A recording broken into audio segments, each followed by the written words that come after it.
Now the AAA teams take their turn at the 4x800, and there will be 16 teams in AAA. Let's explain quickly the format and how that works in AAA as opposed to the other classifications. In Division II and AAA, teams qualify straight from their sectional meet to state. In AAA, the classification is so big that in a lot of cases you have preliminary races which are held earlier in the week. But in the 4x8, you still break straight from qualifying, so that's why we have 16 teams. You see 64 runners making their way across the start line and getting set to compete. It's a blazing fast field. Daniel Boone leads the way with a 7:58. They're the only team to qualify under 8 minutes, your top overall qualifier, and they have the fastest time in Tennessee this year.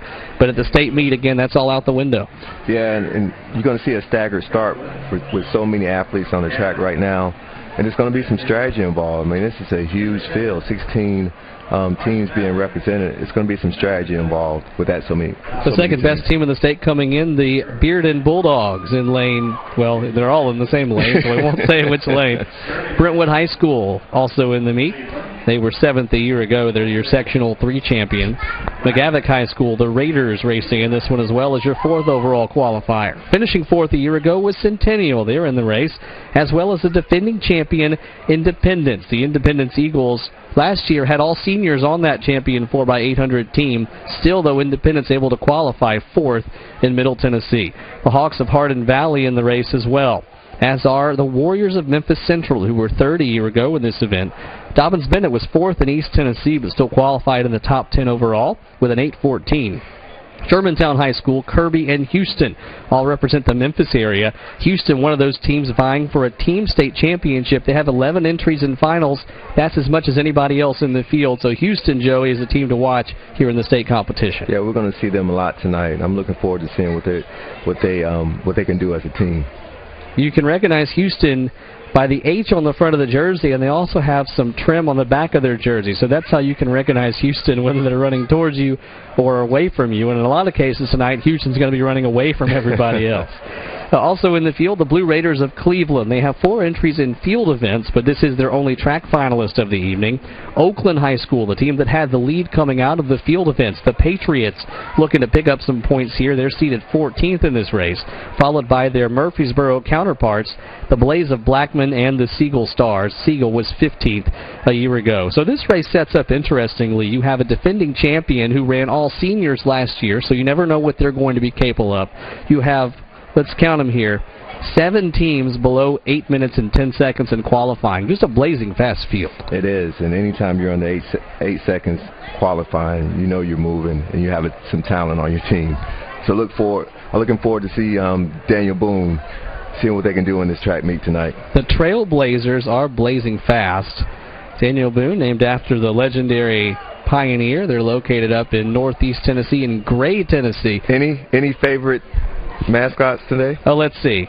Yesterday it was the Honey Bears, right? The Honey Bears of Harpeth Hall. Okay. They are a girls' school, so we won't see any entries in there tonight. What was the other one? The Bruisers. The Girls Prep Bruisers. The GPS Bruisers, also an excellent nickname, as we are underway now in the 4x800, and we have a dropped baton. We saw this last night as well. Already somebody dropping the baton to start things off.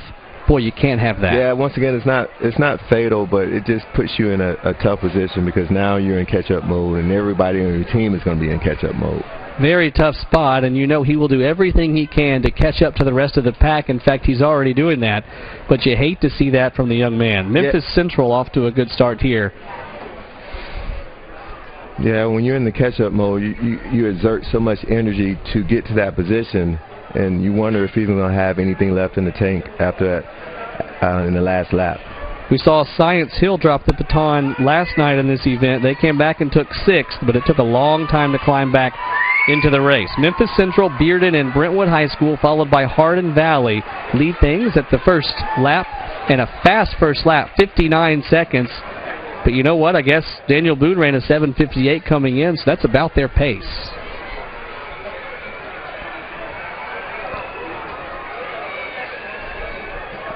We're seeing some changes going on now. Again, this race is going to look totally different here.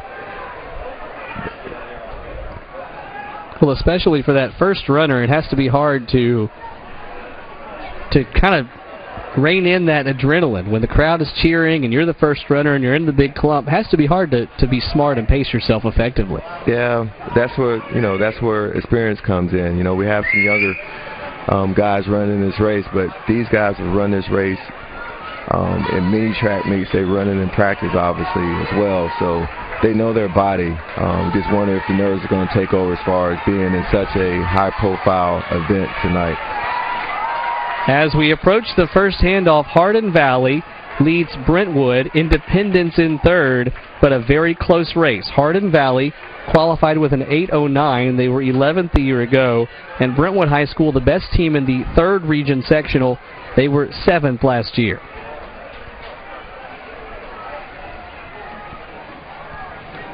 And as you see Brentwood in second in this race, we can take a look quickly at the results from last year. Both these teams, Brentwood and Hardin Valley, finished well, but Brentwood was your state champion last year. In fact, they won the state meet by 32 points, 74 points in all, and almost half of those were by underclassmen. So a lot of returning talent from the Bruins as they try to contend for another state championship. They have a solid program over there, good coaches, year in and year out. You see athletes, especially in these events, and they perform well year in and year out. Hardin Valley now edging out to the lead on the third lap, and we are still on a very fast pace, 2:59, 3 minutes, right around that neighborhood, 3 laps in. Your state champions last year, we mentioned Brentwood won the AAA team title. It was the Knights of Sheffield winning in AA by 1 point over Martin Luther King, and your champion in Division II was Brentwood Academy, followed by MBA and Christian Brothers. The 4x800 is one of the more dramatic events to watch. It's not as quickly developing as the 4x1, but it's this slowly building drama that really allows for a lot of excitement. It is, and we look at the field. We look at the field right now. We have about 8 to 9 teams that are still in this race, and you just don't know what's going to happen. You don't know how the person in the lead right now, if he's going to break down and lose his form and get tired and lose some of that lead. So it's going to be an exciting finish. Almost to the halfway point, Brentwood leads the way, followed by Bearden. And now a nice move being made by Daniel Boone. Your favorite coming in is now in second place. The Trailblazers going to be in second, but it's Brentwood by about 15 meters as they make the handoff at the 4-minute mark and the halfway point of the race. So we are approaching again a very fast time tonight. Yeah, and I think we're going to maintain that. The leader right now, he's running relaxed. Obviously, it's early for him, but he has a nice stride. He's running relaxed, and he's running confident.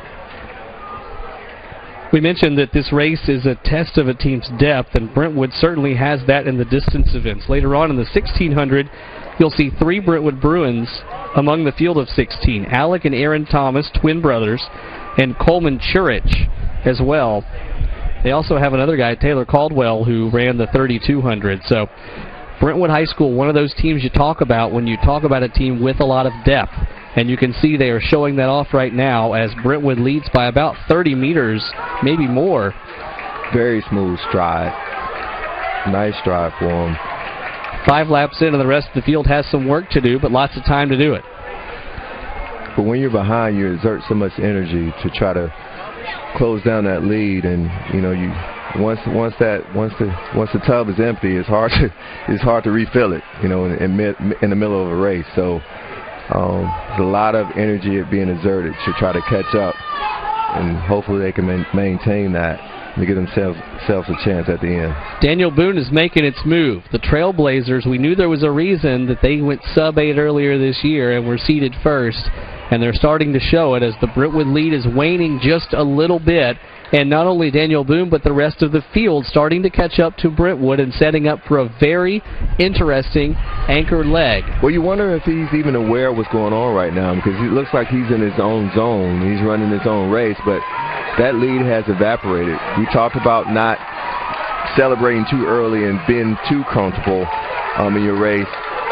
And right now we're at the dead heat. Final 2. The handoffs between Brentwood High School and Daniel Boone exactly at the same time. Then you have Dobbins-Bennett, Hardin Valley 3 and 4, and this is going to end up being very close. Very, very close here at the finish.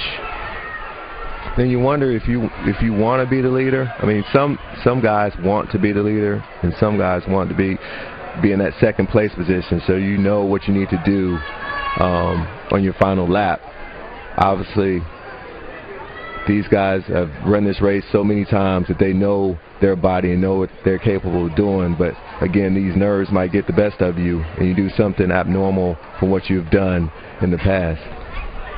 And the question, if you're the type that wants to hang back, is do you have the kick necessary in the end to outkick your opponent to the finish line? A lot of times then a longer stride, longer legs can help you toward that. It does, and every athlete knows what they're capable of doing.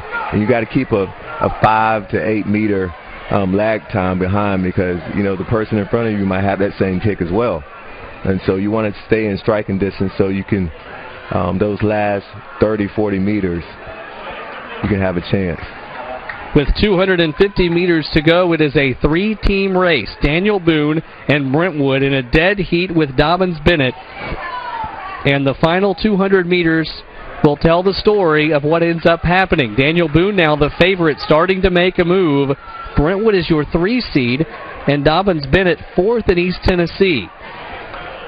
But they have a chance to be first in all of Tennessee. As we come around the bend, 100 to go. Daniel Boone with the kick. There's that kick we talked about. Yeah. And the Trailblazers are looking to blaze their way to the finish line first, and that is exactly what they are going to do. An awesome time of 7:57. Daniel Boone, followed by Brentwood and Dobyns Bennett.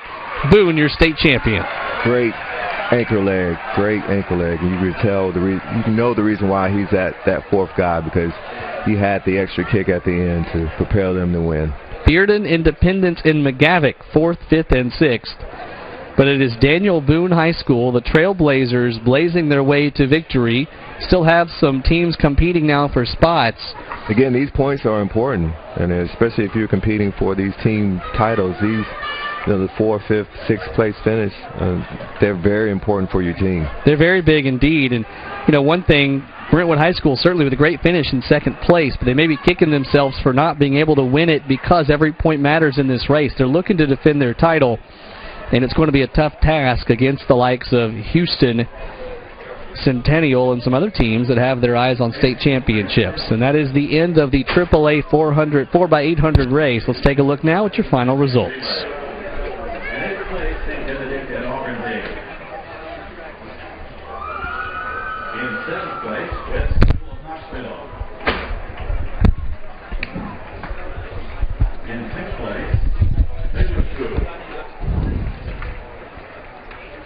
In 5th place, Brentwood Academy. 4th place, University School of Nashville. 3rd place, Montgomeryville Academy. The AAA runners are getting ready to take the track now for the 3rd and final edition of the 4x800.